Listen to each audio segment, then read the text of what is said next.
அடமானத்தில் இருக்கும் தங்க நகையை மீட்டு மார்க்கெட் விலையில் உடனடியாக விற்க சிறந்த வழி பிரைம் கோல்ட் ஹப். தொடர்புக்கு 9845551787.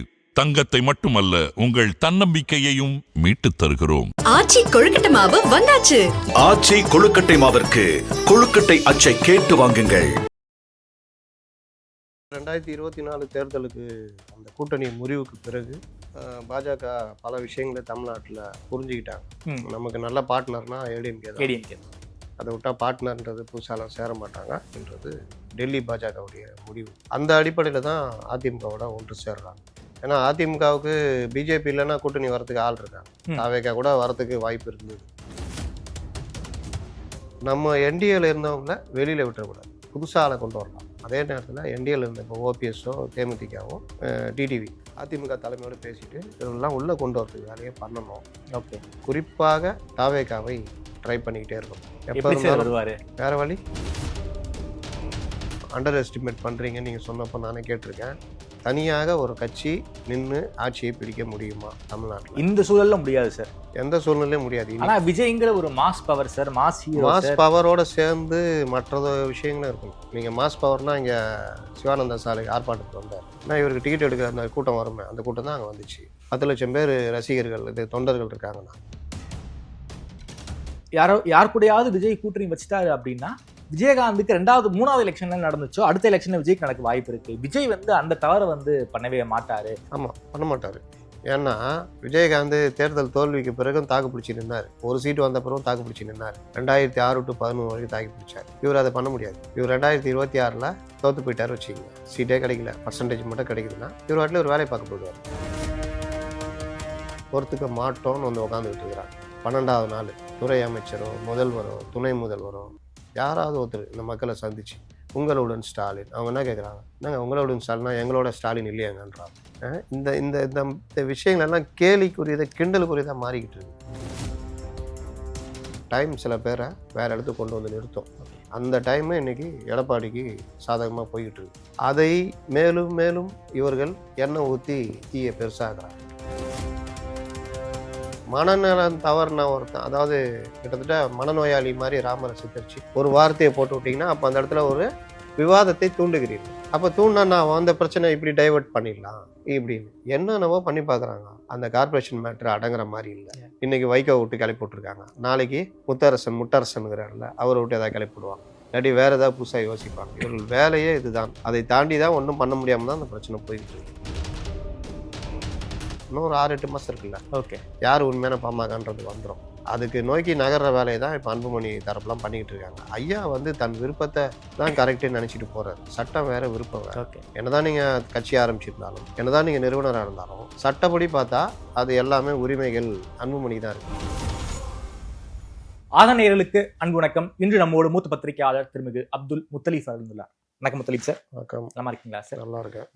கடந்த ஞாயிற்றுக்கிழமை தமிழக பாஜக ஆஃபீஸில் ஒரு மிகப்பெரிய ஒரு கூட்டம், அது இண்டோர் கூட்டமாக நடத்தியிருந்தாங்க. அதில் பீல் சந்தோஷ் வந்திருந்தார். தமிழ்நாட்டின் முன்னணி பாஜக நிர்வாகிகள் எல்லாருமே இந்த கூட்டத்தில் கலந்து கொண்டாங்க. ரொம்ப முக்கியமான கூட்டம். இந்த கூட்டத்தில் என்ன பேசினாங்க, குறிப்பாக எலெக்ஷன் நெருங்குவதற்கு முன்னாடியே அதிமுக பாஜக கூட்டணி உருவாயிடுச்சு. வேற எந்த ஒரு கட்சியும் இந்த கூட்டணிக்குள்ளார வந்த மாதிரி தெரியல. தேர்தல் சம்பந்தமா என்ன முடிவுகள் அந்த கூட்டத்தில் எடுத்தாங்க சார்? அதாவது 2024 தேர்தலுக்கு அந்த கூட்டணி முறிவுக்கு பிறகு பாஜக பல விஷயங்களை தமிழ்நாட்டில் புரிஞ்சுக்கிட்டாங்க. நமக்கு நல்ல பார்ட்னர்னா ஏடிஎம்கே தான். அதை விட்டால் பார்ட்னர்ன்றது புதுசாலாம் சேர மாட்டாங்க. நம்மளை முன்னிறுத்தி திமுக அரசியல் பண்ணுறதுனால அதற்கேற்றாற் போல் நம்மளும் உத்திகளை கையாண்டாதான் கொஞ்சமாவது நிலைக்க முடியுன்றது டெல்லி பாஜகவுடைய முடிவு. அந்த அடிப்படையில் தான் அதிமுகவோட ஒன்று சேர்றாங்க. ஏன்னா அதிமுகவுக்கு பிஜேபி இல்லைன்னா கூட்டணி வரத்துக்கு ஆள் இருக்காங்க. தாவேகா கூட வரத்துக்கு வாய்ப்பு இருந்தது. அவர்கள் அதுக்கு எடுத்துக்கிட்டாங்க. அப்போ அந்த நேரத்தில் அவர்கள் முந்திக்கிட்டு கூட்டணிக்குள்ளே மறுபடியும் கொண்டு வந்துட்டாங்க. கொண்டு வந்த பிறகு பல விஷயங்களில் அதிமுகவுடைய கோரிக்கைகளை அவங்க நிறைவேற்றினாங்க. அதில் ஒன்று அண்ணாமலை மாற்றம், 2வது டிடிவி ஓபிஎஸ் விவகாரத்தில் தலையிட மாட்டோம், அது அதிமுக பிரச்சனை அப்படின்னு. அதில் டிடிவிக்கு நீங்கள் அமைதியாக இருங்கன்னா அவர் அமைதியாக இருக்கார் கூட்டணின்னு. ஆனால் ஓபிஎஸ் அவர் வேலையை காமிச்சிட்டே இருக்கார். ஏன்னா அவரால் எந்த காலத்துலையும் சும்மா இருக்க முடியாது. யார் அஜெண்டாலாவது அவர் இயங்கிக்கிட்டே இருக்கணும். ஓகே, இப்போ டிஎம்கே ஏஜெண்டால் இயங்கிக்கிட்டு இருக்காரு. அதனால் அது ஒரு பார்ட்டு. அப்போ இந்த நேரத்தில் இந்த மாதிரி விவகாரங்களில் அடுத்த கட்ட நடவடிக்கை கூட்டணி வந்தாச்சு. கூட்டணி பற்றி இல்லாததெல்லாம் சொன்னாங்க. ஒரு நாளில் முடிஞ்சிடும், 2 நாளில் முடிஞ்சிடும், கொஞ்ச நாள் கூட நீடிக்காது, விஜய்க்காக அவங்களுக்குள்ள பிஜேபி கழட்டி பிரச்சனை, விட்டுருவாரு. விஜய்க்காக கழட்டி விட்டுருவாரு, இதெல்லாம் சொன்னாங்க. இதெல்லாம் அவங்கவுங்க அப்பப்போ எடுத்து உருட்டுறது, அப்புறம் தூக்கி போட்டு புதுசாக எடுத்து உருட்டுறது, இப்படியே போய்கிட்டு இருந்தது. இந்த நிலமையில தான் இந்த பிஎல் சந்தோஷ் தலைமையில் இந்த கூட்டம். இதில் அண்ணாமலை உட்பட, நயனா நாகேந்திரன் உட்பட பலரும் கலந்துக்கிட்டாங்க. அது வந்து க்ளோஸ்டு டோர் மீட்டிங்கு. செல்ஃபோன் முதற்கொண்டு அணைச்சி வைக்க சொல்லிட்டாங்க. அது கூட ஓப்பனாக இருக்கக்கூடாது அப்படின்றதுல ரொம்ப உறுதியாக இருந்தது அந்த கூட்டம் நடந்தது. நீங்கள் யோசிச்சு பாருங்கள், அந்த கூட்டத்தில் என்ன பேசியிருப்பாங்க.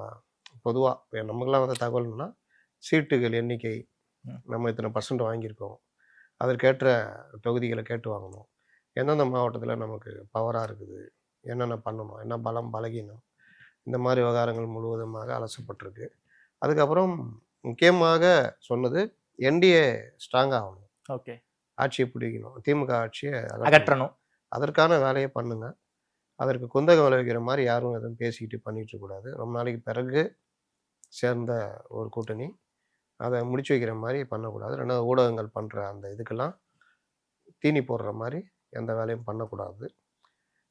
எல்லாத்துக்கும் மேலே நம்ம என்டிஏல இருந்தவங்கள வெளியில் விட்டுறக்கூடாது, புதுசாக ஆளை கொண்டு வரலாம். அதே நேரத்தில் என்டிஏல இருந்த இப்போ ஓபிஎஸ்ஸோ தேமுதிகவோ அது இவர்கிட்ட பேசிட்டு, டிடிவி அதிமுக தலைமையோடு பேசிட்டு இவர்கள்லாம் உள்ளே கொண்டு வரதுக்கு வேலையை பண்ணணும். ஓகே, குறிப்பாக தாவேகாவை ட்ரை பண்ணிக்கிட்டே இருக்கணும். எப்படி சார் வருவாரு? வேற வழி, அரசியல் எதிரி கொள்கை எதிரின்ட்டாரு. இன்னைக்கு அறிக்கையை பாத்தீங்களா? குறிப்பாக நாம தான் வந்து முதன்மையான சக்தியாக உருவாக போறோம், அரசியல் எதிரி கொள்கை எதிரி, இந்த எதிர்ப்புல நாம வந்து சமரசமே பண்ணிக்க கூடாது, ஜனநாயக போர்ல அவங்கள வென்று தமிழ்நாட்டை வந்து ஆட்சி எப்படி போன்னு வந்து அறிக்கை இன்னைக்கு கொடுத்துருக்காரு. இவர் கொடுக்குற அறிக்கை இந்த மாதிரி விஷயங்கள்லாம் வெளிப்படையாகவே இப்போ எல்லாருமே பேச ஆரம்பிச்சிட்டாங்க. ஜான் ஆரோக்கியசாமி என்கிற ஒரு நபர், அவருக்கு பாஜக பிடிக்காது, அவர் ஒரு கருத்தியல்ல இயங்குறாரு. அந்த அடிப்படையில் இந்த விஷயங்கள்லாம் கொண்டு வரப்படுதில்லை. ஜான் ஆரோக்கியசாமி பேச்சை கேட்டுக்கிட்டு இவர் அந்த கவின் மேட்டரில் அறிக்கை கொடுக்காம இருக்கிறது, இப்போ இந்த விவகாரத்தில் வீட்டுக்கு வர வச்சு பேசுறது, துப்புரவு பணியாளர்கள், இது எல்லாமே வந்து பெரிய பெரிய விஷயங்களை பேக்ஃபயர் ஆகிட்டே இருக்குது. அப்புறம் ஒரு ஸ்ட்ராட்டஜிஸ்ட்டு டே டு டே ஆக்டிவிட்டீஸில் அவர் ஒர்க் பண்ணணும், அவருக்கு அதுவும் தெரியல, யூரியம் சேர்த்து கவுத்திக்கிட்டு இருக்காருன்றது கட்சிக்குள்ளேயே வெளிப்படையாக போகுது. 2 விதமான கருத்துக்கள் போய்கிட்டு இருக்குது. அப்போ அவர்கள் மத்தியில் 50 தொகுதிகளுக்கு கூட வேட்பாளர் இல்லாத நிலைமை இருக்கு தாவேகாவுக்கு. சார் நாங்க தான் ஆட்சியை பிடிப்போங்கிறாங்க, 50 தொகுதிக்கு கூட வேட்பாளர் இல்லைன்னு நம்ம ஏற்கனவே பேசியிருக்கோம். அண்டர் எஸ்டிமேட் பண்ணுறீங்கன்னு நீங்கள் சொன்னப்போ நானே கேட்டிருக்கேன். தனியாக ஒரு கட்சி நின்று ஆட்சியை பிடிக்க முடியுமா தமிழ்நாட்டில்? இந்த சூழல்ல முடியாது சார், எந்த சூழ்நிலையும் முடியாது. ஆனா விஜய்ங்கிற ஒரு மாஸ் பவர் சார், மாஸ் பவரோட சேர்ந்து மற்ற விஷயங்களும் இருக்கணும். நீங்க மாஸ் பவர்னா இங்க சிவானந்தா சாலை ஆர்ப்பாட்டத்துக்கு வந்தாரு, ஏன்னா இவருக்கு டிக்கெட் எடுக்க அந்த கூட்டம் வருமே, அந்த கூட்டம் தான் அங்கே வந்துச்சு. 10 லட்சம் பேர் ரசிகர்கள், இது தொண்டர்கள் இருக்காங்க, நாங்க வந்து குமிஞ்சிருக்கணும்ல. இப்போ இவங்களாம் பேசுறாங்கல்ல, இங்க வந்துட்டாருன்னா திமுக பிளாக் பண்ணிட்டாங்க சார், வர முடியாத அளவுக்கு வந்து பிளாக் பண்ணியிருக்காங்க. திமுக பிளாக் பண்ணிட்டாங்க, விஜய் கட்சியை மட்டும் பிளாக் பண்ணிட்டாங்க. எடப்பாடி பழனிசாமி போராட்டத்துக்குலாம் திமுகவால் பிளாக் பண்ண முடியல, இல்லாட்டி திமுக பிளாக் பண்ணாமல் இருக்கிறாங்க. எழுச்சின்னு வந்துடுச்சு வச்சுங்க, ஒரு 50,000 பேர் திரண்டு வர்றாங்கன்னா எடப்பாடியார் கூட்டத்துக்கு வந்து திமுக எந்த ஒரு பிளாக்கும் பண்றது இல்லையா? அதை தான் கேட்குறேன், பெரிய கூட்டம் வருது, அதை தாங்க கேட்குறேன். இப்போ விஜய்க்கு பிளாக் பண்ணுறாங்கன்னா எடப்பாடிக்கு பண்ணணும்ல. இன்னும் இவங்களுக்கு நிம்மதியை கெடுக்கிறது அந்த கூட்டம் தான், திடீர் எழுச்சி. அப்போ அவங்களுக்கு இயல்பாகவே ஒரு பெரிய பிரச்சனையாக இது மாறிட்டு இருக்குது, அவர் பேசுறது கேட்குறதெல்லாம். அப்போ அதுக்கும் பிளாக் பண்ணணும்ல. அதனால் அதெல்லாம் கிடையாது, இவர்கள் அதை ஆர்கனைஸ் பண்ணதில் ஃபெயிலியரு, எல்லா இதையும் மறைக்கிறதுக்கு போலீஸு தடுத்துட்டாங்க. அது நானே கேட்டேன் அதிகாரிகள்கிட்ட, சார் ஒரு 50,000 பேர் வந்தாங்கன்னா நீங்கள் என்ன பண்ண முடியும் சார்? சென்னையில் இருக்கிற போலீஸ் வச்சுக்கிட்டு 50,000 பேர்லாம் வர்றாங்க அப்படின்னா பெருசாலாம் ஒன்றும் பண்ண முடியாது சார், அனுமதிச்சிருவோம். இவர்கள் வரல, அவ்வளோதான். என்ன வந்து அங்கங்கே தள்ளுமுலாச்சா எல்லா இடத்துலையும்? காஞ்சிபுரத்தில் முன்னேற்பாடாக கொஞ்சம் பேரை கைது பண்ணாங்க, பார்த்தா ஒரு 5 பேர் உட்காந்துருக்காங்க. அதனால் சென்னையிலே சொல்கிறேன், நீங்கள் மற்ற மாவட்டம் விட்டுருங்க, சென்னையில் 10 லட்சம் பேர் இருக்காங்க, அதில் 50,000 பேர் வந்திருந்தாலும் அந்த கூட்டம் ஆர்ப்பாட்டம் பெரிய ரீச் ஆயிரும். அப்போ இவர்கள் கிடைக்கிற வாய்ப்பு எல்லாத்தையும் விட்டுக்கிட்டு இருக்கிறாங்க. ரெண்டாவது இவர்கள்ட்ட அந்த ஒரு கட்டமைப்பு இல்லை. இப்போ சமீபத்தில் கூட அந்த 20,000 பூத் கமிட்டி மெம்பர்கள் போலி உருவாக்குனது, அதே மாதிரி பூத் கமிட்டி கூட்டம் போட்டு பண்ணுறாங்கல்ல, அதுலேயே அட்டண்டன்ஸே கம்மியாக இருக்குது. ஏன்னா இது போலி உறுப்பினர்கள் ஒரு பக்கம், மாவட்டம் விட்டு மாவட்டம். போலி உறுப்பினர்களா? ம். சார் என்ன சொல்றாங்க, ஓட்டர் ஐடி இருந்தாதான் டிவிகேல வந்து உறுப்பினராகவே ஆக முடியும் உறுப்பினர் ஆகலாம். அப்படிங்கிறாங்க. இதுல எங்க உறுப்பினர் போலி உறுப்பினர்? கிட்டத்தட்ட Booth 2 கோடி committee. உறுப்பினர் இருக்கும், 1.5 கோடி உறுப்பினர் இருக்கும்னு அவங்க கிளைம் பண்றாங்க சார். எனக்கு தெரிஞ்சு 70 லட்சத்துலேருந்து 80 லட்சம் பேர் இருக்காங்க இப்போ. ம். பூத் கமிட்டி மெம்பர்கள் தனி, ம். அதுக்கு தனி ஐடி கொடுத்து தனியாக உள்ள சேர்க்குறாங்க. அது ஃபுல்லாக இவர் தான் பார்த்துக்கிட்டாரு, யாரு? நம்ம புஷி ஆனந்த். ஓகே. அதில் தான் பிரச்சனை ஆயிருக்குது. ஒரு என்ன 20,000 சார் பிரச்சனை? போலி உறுப்பினர்கள். போலி அதாவது உறுப்பினர்களா? ஆமாம், எங்கேயோ இருப்பார், அந்த மாவட்டத்தில் இருப்பார், அந்த மாவட்டத்தில் இருப்பார். இது மாதிரி ஆட்களை போட்டு வச்சு, டபுள் என்ட்ரியா? அப்புறம் ஆமாம் சென்னையில் இருக்கிறவர் வேற ஒரு மாவட்டத்தில் இருப்பார். இப்படிலாம் போட்டு அந்த ஆப் வந்து அதெல்லாம் கண்டுபிடிச்சிரும். ஓகே. அந்த மாதிரி கண்டுபிடிச்சி கொண்டு போயிட்டாங்க. அதை விட்டுருங்க. இவங்க வந்து நான் எதுக்கு சொல்ல வரேன்னா, இவர்களால் ஒரு அசம்பிள்டாக, ஒரு கட்டுப்பாடாக, ஒரு நிர்வாக ரீதியாக இவர்களால் ஏடிஎம்கே டிஎம்கே மாதிரி ஒரு கட்டமைப்போட இயங்க முடியல ம். அப்படின்றது சொல்கிறேன். இதுலேயே பிரச்சனை தான். வேட்பாளர்கள் தேர்வுன்றது நீங்கள் பல மாவட்டத்தில் சர்வே மற்றவங்க போகிறவங்களாம் பார்த்தா யார் வேட்பாளர் சொல்லுங்கள் அப்படின்னு. இப்போ வரைக்கும் தொகுதியில் பரிச்சயமான யாரும் கிடையாது. இது எல்லாத்தையும் வச்சுக்கிட்டு நீங்கள் எப்படி ஜெயிக்க முடியும்? இன்னொன்று, டெய்லி பிரச்சனை வந்துகிட்டு இருக்கோம், தலைவர்கள் பேசணும், எல்லாம் பண்ணணும், எதுவுமே இல்லை. அதனால் இவர்கள் ஒரு ஓட்டப்பந்தயத்தில் பின்னாடி உக்காந்துக்கிட்டு நீ எல்லாம் போ. இந்த நீதிக்கு தலைவனுக்கு படத்தில் கார் ரேஸ் போவாங்க. MGR college student, Nambiar college student, 60 வயசில். நம்பியார் வந்து காரை எடுத்துகிட்டு போயிடுவார் ரேஸில். நீ போ, எவ்வளோ தூரம் போறியோ போ அப்படின்ட்டுருவார் எம்ஜிஆர். அவர் போய் 2 கிலோமீட்டருக்கு அப்புறம் எம்ஜிஆர் காரை இங்கேருந்து எடுப்பார். அந்த மாதிரிலாம் இருக்குது இந்த கதை. நீங்களாம் போங்க, எடப்பாடி பழனிசாமி நீங்கள் நல்லா கடைசியா எம்ஜிஆர் ஜெயிச்சிருவார்ல அந்த ரேஸ்ல. அது சினிமா. சினிமாவில் 100 பேர் ஓடிடுவான், ஹீரோ ஒருத்தர் இருந்து எல்லாத்தையும் அடிச்சு தூக்கி போட்டுருவாரு. தூக்கி அடிச்சா காரை இப்படி ஆகிடும். அந்த மாதிரிலாம் உங்களை தூக்கி அடிச்சா கார் இப்படி ஆகுமா? இரும்பு ராடாலாம் மண்டையில் அடிப்பான், டம்மு டிம்முன்னு 10 தடவை. அதுக்கப்புறமா ஹீரோ எந்திரிச்சுக்குவார். ஒரு தடவை அடித்தாலும் மூளையில் ரத்தம் கட்டி ஆள் செத்து போயிடுவான். அதனால் அது சினிமா. அப்போ இந்த மாதிரி விஷயங்கள் ரியாலிட்டி, அதுதான் பிரச்சனை இவர்கள்ட்ட. இவர்கள் என்ன நினச்சிட்டு இருக்காங்கன்னா, ஷூட்டிங்கு இது மாதிரி அரசியல் கட்சி அரசியல் நினச்சிட்டு இருக்காங்க. அந்த ரியாலிட்டி அவர்களுக்கு களத்தில் போகும்போது தெரியும். ஓகே. அப்படி தெரியும் பொழுது ம். அன்னைக்கு என்னதான் ஜானு துடிச்சாலும் ம். இவர்களுக்கு இல்லை, நம்மளால முடியாது, நம்ம அடுத்த வேற எங்கேயாவது போய் ஒரு 30-40 எம்எல்ஏயாவது தேர்த்திக்கணுன்றதுக்கு வருவாங்க.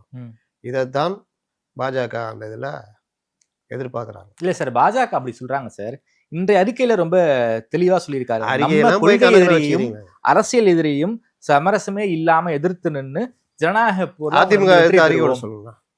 அதிமுக எதிர்த்து அறிக்கை விடணும். எங்கேயா பேசுறாங்களா? ஏன் அதிமுக எதிர்த்து அவ்வளவுதான். பேச மாட்டேங்கிறாங்க? அதுதான், நாளைக்கு கூட்டணி போவோம், அதிமுகவோட என்னைக்கு இருந்தாலும் கூட்டணி உருட்டலாம்ல. நாங்கள் பாஜகவோட கூட்டணி இல்லை, இன்னைக்கு கம்யூனிஸ்டில் உருட்டுறாங்கல்ல. நாங்கள் காங்கிரஸ் நீங்களும் ஒரே நாங்கள் திமுகவோட தான் கூட்டணி, காங்கிரஸ் திமுகவோட கூட்டணி, ஓர் அணியில் நாங்கள் இருக்கிறோம், பிஜேபி வீழ்த்த வேண்டும்ன்றது. அந்த மாதிரி இவர் பாஜக அதிமுக கூட்டணியில் இருக்கு. இல்ல சார், சில அரசியல் விமர்சகர்கள் என்ன சொல்றாங்க அப்படின்னா, யார் கூடயாவது விஜய் கூட்டணி வச்சுட்டாரு அப்படின்னா விஜயகாந்துக்கு 3வது எலெக்ஷன்ல நடந்துச்சோ அடுத்த எலெக்ஷன்ல விஜய்க்கு நடக்க வாய்ப்பு இருக்கு. விஜய் வந்து அந்த தவறை வந்து பண்ணவே மாட்டாரு, தனிச்சு நின்று போட்டி போட்டு 31ல ப்ரூஃப் பண்ணுவாரு அப்படிங்கிற ஒரு விஷயத்த வந்து அரசியல் விமர்சகர்கள் வைக்கிறாங்க. விஜயகாந்த் அரசியலுக்கு வந்த பொழுது அவர் அதில் ரொம்ப தயாராகி தான் வந்தார். அவர் பேச்சு, அவருடைய சுற்றுப்பயணம், மற்ற விஷயங்கள்லாம். ஆனாலும் ஒரே ஒரு தொகுதி தான் அவரால் ஜெயிக்க முடிஞ்சது. அவ்வளோ நின்று அவ்வளோ பண்ணாலும். நான் 8% ஓட்டு வாங்கினார்ல. அது முதல் எலெக்ஷனில் கிடையாது, அது 2-3 எலெக்ஷனுக்கு அப்புறம் 2006 தான் 8% வாங்கினார். 2006க்கு பிறகு. அதனால அந்த இதெல்லாம் அவருக்கு வந்து சீட்டாவது மாறல. 8% வாங்கினா கூட இப்போ சீமான் இருக்கார், சீட்டாக மாறல. அதே மாதிரி தான் விஜய்க்கும் நடக்கும். நீங்கள் 20% வாங்கினாலும் அது சீட்டாக மாறாது, யாரையாவது காலவாரி விடுற மாதிரி ஆகும். இப்போ 2006 விஜயகாந்த் ஜெயலலிதாவை காலவாரி விட்டார். திமுக கூட்டணிக்கு அதிக இது கிடைச்சது, ஜெயலலிதாவுக்கு குறைந்த இது கிடைச்சது. அவங்க கூட்டணி ஆட்சி மாதிரி போச்சு. அதே மாதிரி விஜய்க்கும் நடக்கும். விஜயகாந்த் அதை தாங்கினார். அப்படிப்பட்டு தாங்கினவரை 2011 நெருங்கும் போது இந்த கவர்மெண்ட்டை வீழ்த்தணும், அதற்கு நம்ம கைகோட்டு தான் ஆகணுன்ட்டு தான் எடுத்தார். அவருக்கு ஒன்றும் நஷ்டம் இல்லை. 29 எம்எல்ஏ எதிர்கட்சி, திமுக 3வது இடத்துக்கு போயிடுச்சு. அவர் ஒழுங்காக அரசியல் பண்ணியிருந்தாருன்னா அடுத்தடுத்ததில் அந்த கட்சி முன்னேறி இருக்கும். விஜயகாந்த் செஞ்ச தவிர விஜய் பண்ண மாட்டார் சார். ஆமாம், பண்ண மாட்டார். ஏன்னா விஜயகாந்த் தேர்தல் தோல்விக்கு பிறகும் தாக்கு பிடிச்சி நின்னார். ஒரு சீட்டு வந்த பிறகும் தாக்கு பிடிச்சி நின்னார். 2006 to 2011 வரைக்கும் தாக்கி பிடிச்சார். இவர் அதை பண்ண முடியாது. இவர் 2026 தோற்று போயிட்டார் வச்சுக்கோங்க. சீட்டே கிடைக்கல, பர்சன்டேஜ் மட்டும் கிடைக்குதுன்னா இவர் வாட்டில் ஒரு வேலையை பார்க்க போயிடுவார். நடிக்க போயிடுவாருங்கிறீங்களா? நடிக்க போயிடுவார். நீங்கள் யோசிச்சு பாருங்கள், பரபரப்பாக ஓடிக்கிட்டு இருக்கிற காலகட்டம் இது. இன்னும் ஒரு 6-8 மாதம் தான் எலெக்ஷனுக்கு இருக்குது. எல்லாரும் பரபரப்பாக இயங்குறாங்க. ஒரு 2 மண்டலத்தில் துப்புரவு பண்ணி வந்து தனியார் கொடுக்கறத எதிர்த்து நடக்கிற அந்த போராட்டம் அவ்வளோ பெரிய போராட்டமாக இருக்குது. Peaceful-ஆ அரசியல் மாறி கட்சி இருக்கு. தலைவர்கள் இன்னைக்கு சினிமா நடிகர் நடிகைகளே வந்து நேராக உட்காந்து பேசுகிற அளவுக்கு இந்த அரசுக்கு எதிராக தைரியமாக களமிறங்குறாங்க. இப்போ பார்த்தீங்கன்னா சனம் ஷெட்டி, இந்த இவங்க கஸ்தூரி, இன்னைக்கு சகிலா போயிருக்காங்க போல். இந்த மாதிரி சினிமா நடிகர்கள் எல்லாருமே வந்து இந்த அரசுக்கு எதிராக அந்த மக்களுக்கு ஆதரவாக நிற்கிற அளவுக்கு போயிருக்கு. அப்போ இந்த மாதிரி சூழ்நிலை மாறிட்டு வரும்போது எல்லோரும் களத்தில் இறங்கும் போது இவர் களத்தில் இறங்க மாட்டேங்கிறார். இப்போவும் இறங்க மாட்டேங்கிறார். எடப்பாடி போனாரா? ம்? எடப்பாடி போனாரா? எடப்பாடி சுற்றுப்பயணத்தில் இருக்கார். ஆனால் ஜெயக்குமார், சென்னையை சேர்ந்த அமைச்சர், முக்கியமான அமைச்சர் ஜெயக்குமார் போயிருக்காரு. மற்றவர்கள் போனாங்க, துணை இருக்கிறாங்க. எடப்பாடி சுற்றுப்பயணத்தில் இல்லாமல் அவர் சேலத்திலேயே உட்காந்துட்டு இருக்காரு, இல்லை கிரீன்வேஸ் ரோட்டில் உட்காந்துட்டு இருக்காருன்னா நீங்கள் கேட்கறது நியாயம். எதுவுமே போகாமல் எங்கேயுமே போகாமல் பனையூரில் உட்காந்துக்கிட்டு இருக்காரு. கேட்டால் என்ன உருட்டு, இந்த உருட்டு எவ்வளோ நாளைக்கு உருட்ட போகிறாங்கன்னு தெரியல. எம்ஜிஆர் மாதிரின்றாங்க. ஆனால் எம்ஜிஆர் களத்தில் இருந்தார். அவ்வளோ பெரிய ஸ்டாரு. அவர் வந்தால் ஒன்றும் ஒரு சிம்பிளாக சொல்கிறேன். எம்ஜிஆர் 72 ஆட்சியை விட்டு திமுக விட்டு விலக்கப்பட்ட பிறகு திண்டுக்கல் இதெல்லாம் கட்சி ஆரம்பிச்சுட்டு திண்டுக்கலுக்கு போகிறார். மதுரையிலேருந்து திண்டுக்கலுக்கு அவர் போகிற அந்த ரயில் பயணம் வந்து கிட்டத்தட்ட 1 மணி நேரம் தான் போயிடும். ஆமா. மதுரையில திண்டுக்கல் 12 மணி நேரம் போயிருக்கு. வழி எங்கும் ஜனங்க நிறுத்தி தண்டவாளத்தை மறித்து நிறுத்தி இவருக்கு வரவேற்பு. அப்போ எம்ஜிஆரே நொந்து போய் பயணிகளுக்கு தொல்லையாக இருக்கும், நான் காரில் போயிடுறேன்னு எம்ஜிஆர் கிளம்பியிருக்காரு. ரயில்வே அதிகாரிகள் தலையிட்டு ஏங்க தண்டவாளத்தையே எடுத்துருவாங்க, நீங்கள் தயவு செய்து ட்ரெயின்லேயே வாங்கன்னு சொல்லி 12 மணி நேரமாக போய் சேர்ந்துருக்காரு. அப்படி எம்ஜிஆர் ஜனத்திரளோடு ஜனங்களோட இருந்து தான் எம்ஜிஆர். அவரோடவா நீங்கள்? அதனால இதெல்லாம் சந்திச்சாதானுங்க உங்களுக்கு கெயின். பனையூருக்கு கூப்பிட்டு வச்சு பார்க்குறாருல சார். பனையூருக்கு கூப்பிட்டு வச்சு பார்க்குறாருல. இதுவே வந்து சென்ட்ரலுக்கு வந்திருந்தா, இதுவே வந்து ரிப்பன் பில்டிங் வந்திருந்தாருன்னா ஒரு மிகப்பெரிய ஜன நெருக்கடி. எனக்கு ஒரு அதிகாரி போகிறார், லட்டு மாதிரி மாட்டுருங்க. லட்டு மாதிரி கிடைச்சதா இது சென்னையிலே கிடைக்கிது, தலைநகர்லேயே. அமைச்சர்கள் மேலே கடுமையான கோபம். துறை அமைச்சர் வரமாட்டேங்கிறாரு. சம்மந்தமே இல்லாத ஒருத்தர் வந்து மிரட்டுறாரு, பத்திரிகையாளர்களை மிரட்டுறாரு. அவருடைய அந்த துணி, உடல், அந்த பாடி லாங்குவேஜ்லாம் வேறு மாதிரி இருக்கு. கடுமையான கோபத்தில் இருக்காங்க. அந்த ஜனங்க கோபத்தில் இருக்காங்க. இது எல்லாத்தையும் பயன்படுத்தியிருக்கலாம். அவர் வந்திருந்தா சீமான் போனாவோ இல்லை மற்றவர்கள் போனதை விட ஒரு பெரிய மீடியா பப்ளிசிட்டி நிறைய publicity கிடைச்சிருக்கும், கிடைச்சிருக்கும். லைம் லைட் கிடைச்சிருக்கும் ஜெயிக்கு நிச்சயமாக. ஏன் போக மாட்டேங்கிறாரு? உடனே இவனுங்க அவர் தான் அங்கே கூப்பிட்டு பார்த்தாருல்ல, அவங்க தான் வரவேணாம், யாராவது சொல்லுவாங்களா? அப்போ சீமானை நீங்கள் வராதீங்கன்னுவாங்களா? இது உருட்டுறது. நான் வரேன்னு சொன்னேன், வரேன், நீ வரேன்னு முடிவு எடுத்துட்டா வந்துடல செய்யணும். சொல்லாம கொள்ளாம வந்துடணும். ஆமாம், கருத்தை கேட்டுக்கிட்டு இருப்ப. வந்துட்டேன்னா அப்படின்னு ஜனங்க அப்படியே திரண்டுற போகிறாங்க. ஒரு 6 மணி நேரம் இருங்க, அவங்கள்ட்ட பேசுங்க, டக்குன்னு மைக்கு போடுவாங்க. அவங்கள்ட்ட இவங்க பிரச்சனை இந்த மாதிரி இருக்குது, இந்த அரசு இந்த மாதிரி இருக்குது, நான் இவங்களோட துணை நிற்பேன், இதை வந்து நான் அனுமதிக்க மாட்டேன், அது சொல்லுங்க. ஆனால் ஆட்சிக்கு வந்தாலும் அவங்க வந்து பணிந்து நிரந்தரமாக இதெல்லாம் சொல்லணும்ல, அந்த பத்திரிகையை மீட் பண்ணணும்ல, அதுதான் பிரச்சனை. இவங்க சொன்னாங்கல்ல, அவர் தான் பார்த்துட்டாரு, என்ன உனக்கு பிரச்சனை, எது பண்ணாலும் குறை சொல்லிட்டு இருக்கிறேன்னு ஒருத்தர் போட்டிருக்காரு. நான் அதான் கேட்டேன், நீங்கள் கூப்பிட்டீங்க, ரெப்ரசன்டேட்டிவ்லாம் பார்த்தீங்க, அவர்களை அப்படியே தோல் மேலே கை போட்டு கூட்டிகிட்டு வந்து பனையூர் பங்களா அந்த கேட்டு திறக்கப்படாத அந்த இரும்பு கதவை திறந்து பத்திரிகையாளர்களை வர சொல்லி ஒரு மேடை ஒரு மைக் போட்டு இவங்களுக்கு நான் துணை நிற்கிறேங்க, என்னால் அங்கே வந்தால் பொதுமக்களுக்கு பிரச்சனைன்ட்டு தான் நாங்கள் வர வச்சேன், அதனால் பத்திரிகையாளர் எதுவும் நினச்சிக்க வேணாம். ஆனால் இவங்க குறையெல்லாம் கேட்கும் பொழுது அவ்வளோ இதுவாக இருக்குது. சென்னை மாநகராட்சியில் இன்றைக்கி 2 மண்டலங்களை தனியார் மயமாக்குறது இல்லாமல் இவர்களுக்கு கொடுக்குற ஊதியத்தையும் குறைத்து 5000 ரூபா குறைச்சி கொடுக்குறன்றப்போ இது எப்படி ஏற்றுக்க முடியும்? இவர்கள் வாழ்வாதாரம், இவங்க யார்? கொரோனாலேருந்து எல்லாத்துலேயுமே நம்ம கூட நின்றவங்க. பேசுங்க. சென்னை மாநகராட்சி நிலைமை இன்றைக்கி எப்படி இருக்குது? சென்னையுடைய சாலைகள் எப்படி இருக்குது? சென்னை மாநகராட்சியில் ஏதாவது ஒரு பணி பற்றி யாராவது கேள்வி கேட்க முடியுமா? மழை காலம் வந்தால் என்ன நிலைமையில் இருக்குது?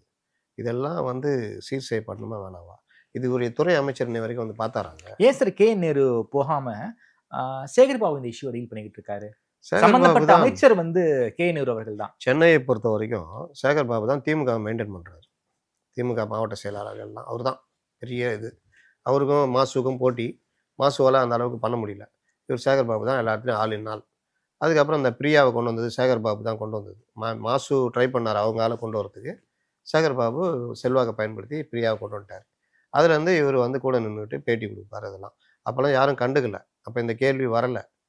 இது போக போக போக என்னமோ இவர் தான் அந்த துறை அமைச்சர் மாதிரி. நான் என்ன கேட்குறேன், நாளைக்கு போக்குவரத்து தொழிலாளர்கள் போராட்டம் நடக்குது, சேகர்பாபு போய் அதை சந்திச்சா ஒத்துக்குவாங்களா? இல்லை மா சுப்பிரமணியம் போய் போக்குவரத்து தொழிலாளர் பிரச்சனை, இல்லை டாக்டர்கள் ஸ்ட்ரைக் நடக்குது, சிவசங்கர் போய் டாக்டர் ஸ்ட்ரைக் இது பண்ண, அது காமெடியாக இல்லை? இந்த கேள்வி வரவே இல்லை, அப்படியே போய்கிட்டு இருக்குது.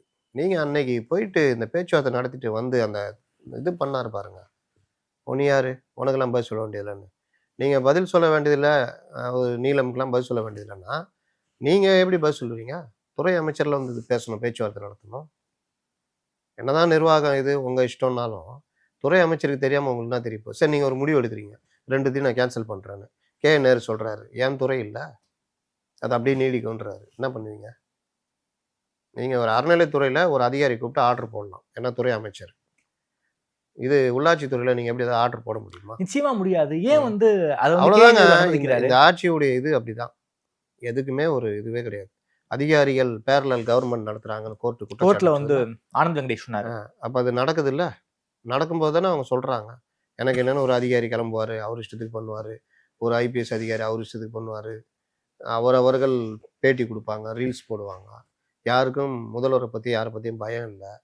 கார்பரேஷனு சென்னை மாநகராட்சியிலே எடுத்துக்கங்க, கவுன்சிலர்கள் எனக்கு என்ன நடப்பாங்க, கூட்டத்தில் கலந்துக்கவே மாட்டாங்க. மாதத்துக்கு ஒரு தடவை நடக்குது வார்டு கூட்டம். அதில் போய் நம்முடைய மாமன்ற கூட்டத்தில் நம்முடைய வார்டு பிரச்சனை பேசணும்னு எந்த கவுன்சிலரும் அக்கறை இருக்கா? பயம் இருக்கா?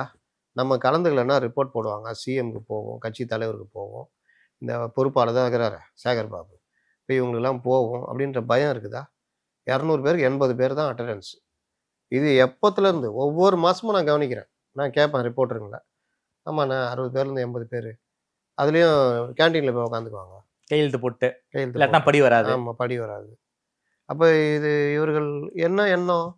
நம்மளை வச்சா ஓட்டு வந்துச்சு, உதயசூரியன் போட்டாங்க, நம்ம என்ன பண்ணோம், எப்படி இருந்தாலும் அடுத்த எலெக்ஷன் அதே மாதிரி என்ன போட்டுற போகிறாங்க. அதானே எண்ணம்.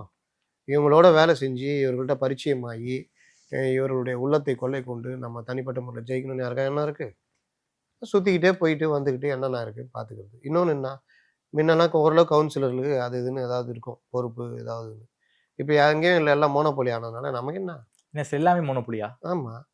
நீங்கள் இப்போ எந்த ஒரு விவகாரம் இருந்தாலும் கவுன்சிலர்களை தாண்டி தானே முடிவு எடுக்க. ஆமாம்.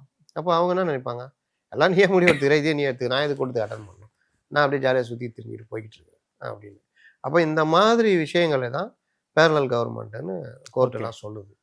அதனால் விஜய் வந்து இந்த மாதிரி விவகாரத்தை கையில் எடுத்து, இல்லை பனையூர்லேயே பேட்டி கொடுத்துருக்கலாம்ல? கொடுத்துருக்கலாம் சார், அது ஒரு பெரிய ரீச் ஆயிருக்கும்ல. ஆனால் ஏன் வந்து திமுக கவர்மெண்ட் வந்து இந்த போராட்டத்தை வந்து ரொம்ப அசட்டையாக விட்டாங்க? அது வந்து போராட்டங்களே எப்படியே ஒரு ஆளும் கட்சியாக ஒருத்தவங்க இருக்காங்க, அதுவும் தலைநகரில் ஒரு போராட்டம் நடக்குது, அதை எப்படி ஹேண்டில் பண்ணணுங்கிற விஷயம் அவங்களுக்கு தெரியும். நிச்சயமாக உளவுத்துறை ரிப்போர்ட்லாம் அவங்க கொடுத்துருப்பாங்க. 4 நாள் இந்த போராட்டம் வீரியமாக போய்கிட்டு இருக்கு. இன்னைக்கு வரைக்கும் ஒரு பெரிய ஒரு முடிவு வந்து அரசு தரப்புல இருந்து எடுக்கவே இல்லை. சம்பிரதாயத்துக்காவது உங்களை பணி நிரந்தரம் ஆக்குவோம் அப்படின்னு சொல்லி இந்த போராட்டத்தை முடிச்சிருந்துருக்கலாம் ஒரு 2-3 நாள்லயே. வளர்த்துட்டு கொண்டு போயிட்டாங்க. ஏன் வந்து பெருசா நல்லா பண்ணுவீங்க. நீங்க ஒவ்வொரு காலகட்டத்திலையும் நீங்க நினைக்கிறதெல்லாம் நடக்காது. இந்த ஒரு மாதிரியான ஆணவ துணியோட நடக்கிறது இருக்குல்ல, எல்லா காலத்துலையும் எல்லாரும் வேடிக்கை பார்த்துட்டு இருக்க மாட்டாங்க. ஜனங்களும் அப்படிதான். ஒரு 2 நாளைக்கு முன்னாடி நீங்கள் பார்க்கலாம், சிஎம் போகிறாருன்னு சொல்லிட்டு ரோட்டில் வண்டிங்களெல்லாம் நிறுத்துறாங்க போலீஸ். பஸ்ஸில் இருந்து பெண்கள் இறங்கி போய் சண்டை போடுறாங்க. அவர் எப்போ வருவார், எப்போ அனுப்புவீங்க, என்ன நினச்சிக்கிட்டீங்கன்னு போலீஸ் கூட சண்டை போடுறாங்க பப்ளிக். இதை நான் 91, 96 பார்த்தேன். அப்போல்லாம் அந்த கேட்டு போட்டுருவாங்க. ஜெயலலிதா 9 மணிக்கு கிளம்புவாங்க ஹாஸ்பிட்டல், இதுக்கு போஸ்ட் கடந்ததுக்கு. ஜெமினியாண்ட 8:30 மணிக்கு போட்டுருவாங்க. அரை மணி நேரம் யார் காத்திருந்தா என்ன ஆகும் சொல்லுங்கள்? டிராஃபிக், ஸ்கூலுக்கு போகிறவங்க எல்லாம். இந்த மாதிரி பல தடவை நடந்துமா, ஜனங்க வெறுத்து போயிட்டாங்க. தூக்கி அந்த கேட்டை தூக்கி போட்டு போனதெல்லாம் உண்டு. அந்த கோவம்லாம் எங்கே திரும்பிச்சு? எப்படிப்பட்ட தோல்வி! நீங்கள் அதே ஆணவத்தோடய இருந்தானே அர்த்தம். 8 கார், இந்த அமெரிக்க ஜனாதிபதி போகிற மாதிரி கருப்பு கலர் கார், இப்படின்னா அந்த அளவுக்கு அச்சுறுத்தல் இருக்குது. ஏன் ஒரு எளிமையாக போக முடியாதா? ஆசையுடைய வெளிப்பாடு தெரியுதா? எல்லாத்துலேயும் ஒரு பந்தா இருக்கணும். அப்போ தான் ஜனங்க நம்மளை மதிப்பாங்கன்னு நினைக்கிறது. எவ்வளோ எளிமையாக இருக்கிறீங்களோ அவ்வளோ ஜனங்க உங்கள்கிட்ட நெருங்குவாங்க, பழகுவாங்க. ஒன்ஸ் ஒருத்தரை நீங்கள் எளிமையாக நீங்கள் கூப்பிட்டு பேசினா வாழ்நாள் சொல்லிட்டு இருப்போம். ரோட் ஷோ போகிறாரு, மக்களோட தானே சார் இருக்காரு, அதெல்லாம் போகிறாரு. ரோட் ஷோ எல்லாமே தெரிஞ்சிச்சு இல்லை? ரோட் ஷோன்றதே ஒரு கேலிக்குரிய விஷயமா மாறிடுச்சு. இவர் போய்கிட்டே இருக்கும்போது ஒரு தம்பதி வருவாங்க, இவர் ஆசீர்வாதம் பண்ணுவார், கவர் கொடுப்பாரு, ஒரு குழந்தை வந்து பேசும், சாக்லேட் கொடுப்பாரு. இவர் இயல்பில் வந்து செல்ஃபி எடுத்தோன்னு ஒரு அரை விட்டு வருவார். இவர் மெட்ரோ ட்ரெயினில் போகிறதுக்கு மெட்ரோ ட்ரெயினில் டிக்கெட் எடுத்து நின்னவனை போட்டு அடிச்சு போடா அப்படியாருன்னு சொன்னவர் அப்போ இருக்கா? இயல்பு அதுதான். அது ஒரு ஆட்டோ டிரைவரை அடிச்சுட்டு நமக்கு நாம பயணத்தில் அவரை தேடி கண்டுபிடிச்சி கூட்டு வந்து மறுபடியும் செல்ஃபிலாம் எடுத்தாங்க. எத்தனை போட்டோன்னு எடுத்துக்கப்பா தலைவர் கூடன்னு ஞாபகம் இருக்கா? 2016. அதனால இயல்பு வேற, இது வேறங்க. ரோட் ஷோன்றதெல்லாம் வந்து இப்போ திட்டமிட்டு இந்த ஸ்ட்ராட்டஜி டீம் பண்ணுறது. இவங்க நினச்சிக்கிட்டு இருக்கிறாங்க இந்த 25-30 வயசில் ஒரு டீமை போட்டுக்கிட்டு இந்திக்காரன் வடநாட்டுக்காரன்லாம் கூப்பிட்டு வச்சுக்கிட்டு அவன் வாட்டில் எல்லா இடத்துலையும் ஒரு ஸ்டேட்டுக்கு ஒரு ஸ்டேட்டு வித்தியாசப்படும். அதெல்லாம் எடுத்து கொண்டு வந்து இங்கே வச்சுக்கிட்டு பண்ணுறது வந்து எல்லா டைம்லையும் ஜனங்க ரசிப்பாங்கன்னு நினைக்கிறாங்க. செயற்கையான விஷயங்களை ரசிக்கவே மாட்டாங்க. இந்த படத்தில் எம்ஜிஆர் பாடுவார்ல, தெரு தெருவாய் கூட்டுவது தான் பொதுநல தொண்டு, அதை ஊரார் தெரிந்து கொள்ள படம் பிடித்தால் சுயநலம் உண்டுன்னு வரல, அந்த படத்தில் வரும். ஃபோட்டோ வச்சுட்டு பெருக்கிற மாதிரி. அப்போது 72லயே. இப்போ என்ன 50 வருஷம் கழிச்சும் அதே ஷோவை நடத்திக்கிட்டு பண்ணியிருந்தா ஜனங்க நம்ப மாட்டாங்க. இதோட பெருசாக ஷோ பண்ணவங்கலாம் தூக்கி எறியப்பட்டிருக்காங்க. அதனால் நீங்கள் வாட்டில் இதெல்லாம் பண்ணிக்கிட்டு நம்ம இஷ்டத்துக்கு பண்ணால் ஜனங்க அப்படியே பொறுத்துக்குவாங்கன்னா அதனுடைய வெளிப்பாடு தான் இன்றைக்கி பொறுத்துக்க மாட்டோம்னு வந்து உட்காந்துக்கிட்டு இருக்கிறாங்க.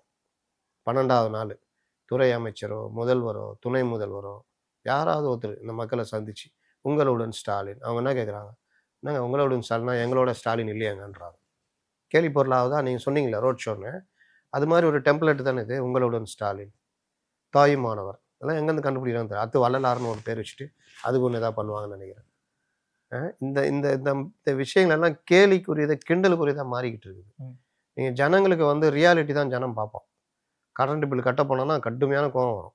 இல்லைங்க தாய்மானவர் போயாகம்னு அப்படின்னு 1500 கட்டியிருந்தேன், இப்போ 4500 கட்டுறேன், இது வந்துட்டு தாய்மானவர்ன்றார் அப்படின்னு. இதெல்லாம் வந்து அவர்களே போட்டு அவர்களே திருப்தி அடைச்சிக்கிறது. அதுக்கு நீங்கள் உதாரணம் பார்க்கணுன்னா எந்த வித இதுவும் இல்லை. ஏதோ மக்கள் பயணம் எழுச்சி பயணம்னு போகிறாரு, எல்லா இடத்துலையும் கூட்டம் கூடுதா? என்னதான் கட்சிக்காரன் கூட்டினாலும் அந்த கூட்டம் எப்படி இருக்குது தெரியுதுல வித்தியாசம். நீங்கள் ரோட் ஷோ சொன்னீங்க, அதையும் பாருங்கள், இந்த இது கூட்டத்தையும் பாருங்கள். அவர் என்ன பெரிய கரிஸ்மா லீடரா? அவர் டைம் சில பேரை வேறு இடத்துக்கு கொண்டு வந்து நிறுத்தும். ஓகே, அந்த டைமு இன்னைக்கு எடப்பாடிக்கு சாதகமாக போய்கிட்டு இருக்கு. அதை மேலும் மேலும் இவர்கள் எண்ணெய் ஊற்றி தீயை பெருசாகிறாங்க. இப்போ சேகர் பாபு அன்னைக்கு இந்த விஷயத்த பேசலைன்னா இந்த விஷயம் அவ்வளோ பெருசாக இருக்காது. இந்த பத்திரிகை நிருபர்கிட்ட முறைச்சிட்டு அதெல்லாம் பண்ணலன்னா இந்த கேள்வி வந்திருக்காது. குமார் யார் இவர்? அந்த இது சொல்லுவார்ல, அந்த காலால் ஹரிதாதா கிட்டே நீ எதுவும் பகச்சிக்காத, ஹரிதாதா ரொம்ப நல்லவர், உனக்காக எல்லாம் பண்ணி கொடுப்பாரு, ஹரிதாதா உனக்கு நல்லது பண்ணுவாருன்னா எல்லாத்தையும் ரஜினி அப்படியே கேட்டுட்டு, குமார் வாடா அடிக்க மாட்டேன் வாடா, குமார் யார் இவர் அப்படின்னு. அது இப்போ ஃபேமஸ் ஆகுதா? ஏன் நீங்கள் யோசிச்சு பாருங்க. துறை அமைச்சர் என்ன பண்ணுறான்ற கேள்வி இப்போ வந்துடுச்சா இல்லையா? அது ரொம்ப முக்கியம் இல்லை. ஒரு துறையில் போராடுறாங்கன்னா அந்த துறை சார்ந்தவர் தான் இது பண்ணணும். சரி, மேயர் என்ன பேசுகிறாங்க? ஸ்டாலின் வந்து உங்களோட சோறு சாப்பிட்டார், உங்களோட டீ குடித்தார், உங்களை நல்லாகிறீங்களான்னு கேட்டார். தலா இல்லாமல் சொல்லுவாங்க, அவர் வந்து பேசினாலே ஒரு பெரிய இதுன்னுவாங்க. அந்த இது அந்த மாதிரிலாம் இருக்குது. ஓட்டு போடலன்னா இவர் அந்த இடத்துல இருப்பாரா? சோறு சாப்பிட்டீங்களான்னு கேட்பாரா? நம்மளோட சோறு சாப்பிட்றதெல்லாம் ஒரு பாக்கியமா? நம்ம சோத்துக்கு வழி பண்ணுறது தானே பாக்கியம். நீங்கள் இப்படி பண்ணிட்டீங்க, அந்த மாதிரி பண்ணுறீங்க, 5000 ரூபா மாதம் சம்பளத்தில் குறையுதுங்க, என்ன நியாயம்? கான்ட்ராக்ட் நீங்கள் மாற்றிங்கன்னா பண்ணீங்க, எங்களை மேலே கை வைக்கிறீங்களா அப்படின்னா என்ன? நீங்கள் முதல்வர் உங்களோட வந்து சோறு சாப்பிட்டாரு, நீங்கள் டீ குடிச்சிங்களான்னு கேட்டார், நல்லாகிறீங்களான்னு கேட்டார். இதுக்காக 5000 ரூபா நீங்கள் பொறுத்துக்க மாட்டீங்களான்னா எப்படி இருக்கும்? எவ்வளோ வெறியாகும். நீங்கள் காருலேயும் இதுலேயும் இருந்து இந்த உலகத்தை பார்க்குறீங்க. இப்போ ரோட்லேயும் மழை பெய்யுது, நீங்கள் ஒரு பைக்லேயோ இதில் போகிறீங்கன்னா காருக்குள்ளே ஒருத்தன் தண்ணி அடிச்சுட்டு போகிறான்னா அவன் அதை பார்க்குற பார்வையும் நீங்கள் பார்க்குற பார்வையும் வேறையாக தான் இருக்கும். ஆமாம், நீங்கள் அனுபவிக்கிறீங்க அந்த குளிர், மழை, மழை பெய்யுது சமாளிச்சுட்டுமோ அவன் தண்ணியும் சேர்த்து அடிக்கிறான்னா அவனுக்கு ஒரு சொட்டு தண்ணி அவன் துணியில் கூட பட்டிருக்காது. உள்ளக ஒரு ஏசியை போட்டு அவன் வேறு உலகத்தில் இருப்பான். இதுதான் இப்போ இருக்குது. இவர்கள் நீங்கள் ரொம்ப பாருங்கள், 3 நாளாக மழை பெஞ்சிட்டு, கடுமையான மழை, எல்லாம் 30, 35, 40 வயதை கடந்த பெண்கள். எவ்வளோ கொடுமை. இதே அதிமுக ஆட்சி இருந்து இது நடந்திருந்தா இதே டீமு, இந்த ஸ்ட்ராட்டஜி டீமு ஸ்டாலினை வச்சுக்கிட்டு என்னென்ன பண்ணியிருப்பாங்க? ஸ்டாலின் களத்தில் போய் உட்காந்து களத்தில் போய் படுத்திருப்பாரு. இந்த இதில் டாக்டருக்கு இதெல்லாம் படுத்துப்பாரு, நம்ம படுத்திருப்பாரு. என்னென்ன நடந்துருங்க யோசிச்சு பாருங்க. என்ன சொன்னாங்க? எப்போ சொன்னாங்க? கொடுக்கலையா? எங்கே கொடுத்தாங்க வாக்குறுதி? இந்த கேள்விக்கு மறுநாளே பதில் அடிச்சிச்சா? இவர் எழுதின லெட்டர்லேருந்து இவர் பேசுனதுலேருந்து. இதுதான் பிரச்சனை. கேட்டால் கொள்கை முடிவோம். இப்போ சீமா என்ன கேட்குறாரு? இது கொள்கை முடிவு, சாராயம் வைக்கிறது கொள்கை முடிவு, ஏன்னா நல்லதே பண்ண மாட்டீங்களா கொள்கை முடிவில்? என் கொள்கை முடிவுனா மாற்ற முடியாததா அப்படின்னு. இந்த விவகாரத்தில் நீங்கள் பாருங்க. இல்லை சார், அந்த தனியார் நிறுவனம் வந்து கோர்ட்டுக்கு போயிடுவாங்க. போட்டோம். கோர்ட்டுலாம் இதெல்லாம் பார்க்காதுங்க. கோர்ட்டு மக்கள் பிரச்சனை தான் பார்க்கும். கோர்ட் அது மீறி ஆர்டர் போட்டுருமா? கோர்ட்டு மக்கள் பிரச்சனையும் பார்க்கும். எல்லா நேரமும் கோர்ட்டு வந்து மக்களுக்கு எதிராலாம் நிற்காது. நீதிமன்றன்றது நீதி வழங்குறது தானே. போட்டோம். நீங்கள் தப்பிச்சுக்குவீங்கல்ல. பாருங்க, இந்த ரம்மிக்கு ஐயோ ரம்மி உயிர் போச்சே, ஐயோ உயிர் போதேலாம் துடிச்சாங்கல்ல. அப்போ கவர்னர் சொன்னார், ரம்மி வந்து தடை பண்ண முடியாது, அது வந்து ஒரு ஸ்கில் கேமாக உச்சநீதிமன்றமே தீர்ப்பு கொடுத்து பண்ணியிருக்குது, அதை ரெகுலேட் பண்ணுங்க. அது அவர் கூப்பிட்டு பேசினார். அதாவது அந்த ரம்மி நிறுவனங்கள்லாம் ரெகுலேட் பண்ணுற சம்மந்தமாக அவங்களும் சொன்னாங்க. அதை பாருங்கள், இதில் ஏமாற்ற முடியாது, சாஃப்ட்வேர் இப்படி இதை ரெகுலேட் பண்ணலாம், டைமை குறைக்கலாம், 2 ஹவருக்கு மேலே ஒருத்தர் விளாண்டாருன்னா கட் ஆகிடும், ஆதார்லாம் இந்த மாதிரிலாம் பண்ணலாம். பணம் இதாக வருது. இப்போ நீங்கள் தொடர்ச்சியாக விளாட்றவங்க தான் பணத்தை அதிகமாக போட்டுன்னு இருப்பான்.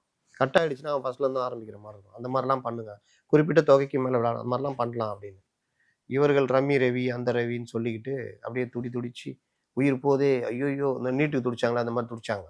கோர்ட்டுக்கு போனாங்க, பட்டாருன்னு ஒன்று போட்டு சொல்லிட்டாங்க, இது ஸ்கில் கேமு, ஒன்றும் பண்ண முடியாது, வேணால் ரெகுலேட் பண்ணிக்கோன்ட்டான். இப்போ மட்டும் ரம்மியில் உயிர் போகலையா? இப்போ ஏன் துடிக்க மாட்டேங்கிறாங்க? என்னன்னா இவர்களாக கொண்டு வரது. நீட்டுக்கு எவ்வளோ துடிச்சாங்க, நீட்டை தான் பண்ணாங்களா? நாங்கள் வந்தால் நீட்டை மாற்றிடுவோம், நீட் ரகசியங்களுக்கு தெரியும். என்னாச்சு? காங்கிரஸ் ஆட்சிக்கு வந்தால் நிச்சயம் நீட்டு எடுக்காதுன்னு. அப்போ நடக்கவே நடக்காதுன்னு தெரியுதா? நடக்கவே நடக்காது. அப்போ நடக்காத விஷயத்த இன்னைக்கு இருக்கிறதுக்கு அந்த மாணவர்களை பாதுகாக்கிறதுக்கு என்ன பண்ணணும்ல பண்ணணும். அதை தானே யோசிக்கணும். அதானே உங்கள் கையில் கவர்மெண்ட்டை வச்சு நீங்கள் பண்ணணும். அது மாதிரி தான் இது நடக்கவே முடியாதா? நீட்டை விட மோசமானது அந்த ராம்கே நிறுவனம். பொதுமக்கள் எதிர்க்கிறாங்க, அந்த ஒப்பந்தம் ரத்து பண்ணான்னா விஷயம் அது வேற சில விஷயங்களால. ஸோ இதை வந்து அரசாங்கம் வந்து ரத்து செய்ய வாய்ப்பு இருக்கா சார்? எதுவும் அரசாங்கம் கண்டிப்பாக. நீங்கள் போராட்டம் 12 நாள் போயிடுச்சுன்னா இப்போ அது ஒரு யூகா கிளாஸில் போய் நிற்கிது. நீங்கள் இதுக்கப்புறம் இவங்களுக்கு என்ன பெரிய பிரச்சனைனா, தடியடி மற்ற இது பண்ணி கலைச்சிடலான்னு ட்ரை பண்ணால் அது வேற மாதிரி ஆகிடும், பேக் ஃபயர் ஆயிடும், அரசாங்கம் ஆகிடும்னு பிரச்சனை. அதனால தான் கோவத்தை அடக்கிக்கிட்டு பொறுத்துக்கிட்டு அப்படி இன்னைக்கு ஒரு அறிக்கை விட்டுருக்காங்க, வேலைக்கு திரும்புங்க, 100% நாங்கள் பார்த்துக்குறோம். இதெல்லாம் மீறி தான் அது நடக்கும். ஓகே. ஜனங்களும் வந்து போராட்டத்தில் 12 நாள் நின்றோம், இனிமேல் நான் முடிச்சுட்டு தான் நாங்கள் போவோன்றது வந்து என்ன பண்ணுவீங்க? இன்னும் ஆதரவு பெருக்குனா என்ன பண்ணுவீங்க? அதனால இந்த போராட்டம் கொஞ்சம் தீவிரமாக தான் போய்கிட்டு இருக்கு. அரசாங்கத்தின் சார்பாக இவர்களுக்கு அது பின்னடைவுங்க. நீங்கள் இவ்வளோ நாளாக நினச்சிக்கிட்டு என்ன வேணா பண்ணிக்கிட்டு ஒரு டெம்ப்ளேட் போட்டுக்கிட்டு அவரையே கேட்குறியா, நீ என்ன பண்ண, உன் கவர்மெண்ட்டில் என்ன பண்ணலாம், நேற்று கூட இவர் உருட்டியிருக்காரு, முதல்வருக்கே சாபம் விடுறியா அப்படி இப்படின்னு. நேற்று கூட இவர் அந்த டிஆர்பி ராஜா மின்கட்டண உயர்வு காரணம் திமுக தான், அதிமுக தான், அவங்க அந்த உதயியில் கையெழுத்து போட்டதுனால தான். உதய மின்னத்தில் கையெழுத்து போட்டாலும் 4 வருஷம் அவங்க ஆட்சி பண்ணப்போ ஏற்றலையே. நீங்கள் இந்த 4 வருஷத்தில் 4 தடவை 4 வருஷமும் ஏற்றிட்டீங்க. இப்போ தான் தேர்தல் நெருங்குதுனால வீட்டுக்கு ஏற்றாமல் மற்ற மின்கட்டணம் ஏற்றுறீங்க. வீட்டுக்கு மட்டும் ஏற்றினா என்ன ஆகும்னு தெரியும் அவங்களுக்கு. அப்போ நீங்கள் ஒன்று என்ன ஆகும்னு தெரிஞ்சு இந்த வருஷம் பயப்படுறீங்கன்னா, கடந்த 3 ஆண்டுகளாக ஜனங்களை பற்றி கவலைப்பட்டீங்களா? மின் கட்டணத்தை ஏற்றும் போது உங்களுக்கு கவலை இல்லைல்ல, என்ன பண்ணுவ? கட்டும் போது திட்ட போகிற, அவ்வளோதானே. வேறு என்ன பண்ணுவ நீ? அந்த எண்ணம் தானே 3 ஆண்டு ஏற்றுனாங்க, இந்த ஆண்டு ஏற்ற வேண்டியது என்ன தைரியமா? தேர்தலில் அடிப்படுவோம் தெரியும்ல. அப்போ இந்த ஆண்டு மட்டும் ஏற்ற மாட்டாங்களாம். ஏங்க 1000 ரூபா கொடுக்குறீங்க, மாதம் 3 மடங்கு கரண்ட் பில் ஆகிடுச்சு. அந்த 1000 ரூபா வந்து அதோட 2 மடங்கு கூட கரண்ட் பில் கட்டுற மாதிரி சாதாரண குடும்பம் சொல்கிறேன். 1500 ரூபா கட்டியிருந்தவங்க, ஒரு 4000 ரூபா 5000 ரூபா கட்டியிருந்தவங்களாம் இன்றைக்கி 12000 10000 அப்படி போயிட்டாங்க. அப்போ அவங்களுக்கு எவ்வளோ வெறுப்பாக இருக்கும். இதுதான் இன்றைக்கி நிலைமை. தேர்தல் நெருங்க இவர்களுடைய இந்த விஷயங்கள்லாம் பெருசாக எடுபடாது. Okay sir. கூட்டணி கட்சி சமீபத்தில் முதல்வரை வீட்டில் போய் பார்த்தாங்க. ஆணவ கொலைக்கு தனிச்சட்டம் இயற்ற வேண்டும் கோரிக்கையோட பார்த்தாங்க. அன்னையிலேருந்தே வந்து இந்த துப்புரவு தொழிலாளர் போராட்டம் ஒரு மிகப்பெரிய அளவில் ரீச் கிடச்சிருச்சு. சமீபத்தில் கேபி வந்து ஒரு ஸ்டேட்மெண்ட் சொல்லியிருக்காரு, கூட்டணிக்காக மக்கள் பிரச்சனை நாங்கள் வந்து சும்மா விட்டுற மாட்டோம் அப்படின்னு சொல்லியிருக்காரு. திரும்பவும் நேற்றுக்கு போய் பேசியிருக்காரு. அரசுக்கு அழுத்தம் கொடுக்குறாங்களா இவர்கள்? இந்த கூட்டணி கட்சி தலைவர்கள் வந்து அவர்கள் மரியாதை மதிப்பு எல்லாத்தையும் இழந்து அறிவாலய வாசலில் வாட்ச்மேனாக மாறிட்டாங்க. அப்பப்போ அவர்களுக்கு உரைக்கும் போது லைட்டாக அப்படி பேசிக்கிறது. இப்போ கே பாலகிருஷ்ணன் அவர் தான் அதிகமாக இருந்தவர் இந்த பீரியடில். சண்முகம் இப்போ தான் வந்தார். இவர் இருந்த பீரியட் வரைக்கும் 2023 ஒரு வெள்ளம் வந்துச்சு தெரியுமா? அப்போ என்ன முட்டு கொடுத்தாரு தெரியுமா இவர்? இதை விட வேறு என்ன செய்து விட முடியும்? அப்படின்னு கேட்டவர் தான் அந்த கே பாலகிருஷ்ணன். அதுக்கு பலனா அந்த மாநாட்டில் இவரை வச்சு செஞ்சாங்க. சிபிஎம் உடைய மாநில மாநாட்டில் மதுரையில் நடந்துச்சு. இவரை வச்சு செஞ்சாங்க. ஒவ்வொருத்தனும் வச்சு செஞ்சான், ஒவ்வொரு தோழரும் வச்சு செஞ்சாங்க. கடைசியில் இவர் ஒப்புதல் வாக்குமூலம் கொடுத்தாரு. நான் என்ன பண்ணுவேன், நம்ம எப்பவுமே தொகுதி உடன்பாடு தான் வச்சுக்குவோம். இந்த தடவை தான் நம்ம 7 வருஷமா கூட்டணியாக போயிட்டோம். என்ன உருட்டுனீங்க, பாஜக வந்துடும்.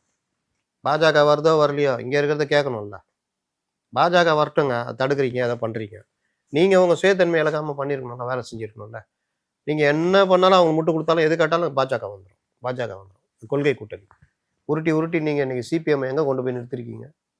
இப்போ சண்முகம் வந்துட்டு இந்த போய் பார்க்குறாரு துப்புரவு பணியாளர்களை, கோரிக்கை நியாயமாக. அங்கே போராடுறதுல முக்கியமான அமைப்பு எது, கம்யூனிஸ்டுகள் தான். சிஐடி. இவர் எப்போ போகிறாரு, 10 நாள் கழிச்சு போகிறார். 8வது நாள் என்னமோ போகிறாரு. தெரியுதா, இவர்கள் தொழிற்சங்கத்துக்கும் இதுக்கும் டாஸ்மார்க் தொழிற்சங்கத்தை வந்து இந்த 10 ரூபா கரூர் கேங்குக்கு எதிராக போராட்டம் நடத்துகிறாங்க. சிஐடி தொழிற்சங்கம். திருச்செல்வன் சேனலாக பேட்டி கொடுத்தாரு. அவரை இனி பேட்டி கொடுக்காதுன்னு வாயை மூடிக்கிட்டு இருக்கிறாங்க. கனகராஜன் ஒருத்தர் சுற்றிக்கிட்டு இருக்காரு, திமுக ஸ்போக்ஸ் பர்சன், சிபிஎம் இடதுசாரி பிரிவு. சரி, நாம என்ன முடிவு கொடுங்க, திமுக ஸ்போக்ஸ் பர்சன் இடதுசாரி பிரிவு. அவர் என்ன சொல்றாரு, எங்க ஊழல் நடக்கல, 1000 கோடி ரூபா ஊழல் எப்படி சொல்லுவீங்க? அவ்வளோ கோபம் வருது அவருக்கு அந்த ரைடு சம்பந்தமா. அவ்வளோ அந்த ஒரு வழக்கறிஞர் மணியோ யாரோ பேசுறாரு, இவர் விட்டு அவரை கடிச்சிடுவார் போல. அப்படின்னா அவங்களுக்கு கோபம் வருது. ஏங்க நீங்க 2 விஷயம் இருக்குது. ஒன்று எதிர்த்து பேசுறது, இன்னொன்று மனதளவில் எதிர்க்கிறது. கூட்டணியாக போயிட்டோம், என்ன பண்ணுறது, சரி அது ஓரளவுக்கு அப்படியே போயிடுவோம், இதை பற்றி பேசுவேன் நான். ஆனால் இவர்கள் எப்படி தெரியுமா, ஓகே, உடன்பிறப்புகளை மிஞ்சிய உடன்பிறப்புகளாக அடுத்த கட்டத்துக்கு போயிடுறாங்க. எப்படி கோபம் வருது இவங்களுக்கு.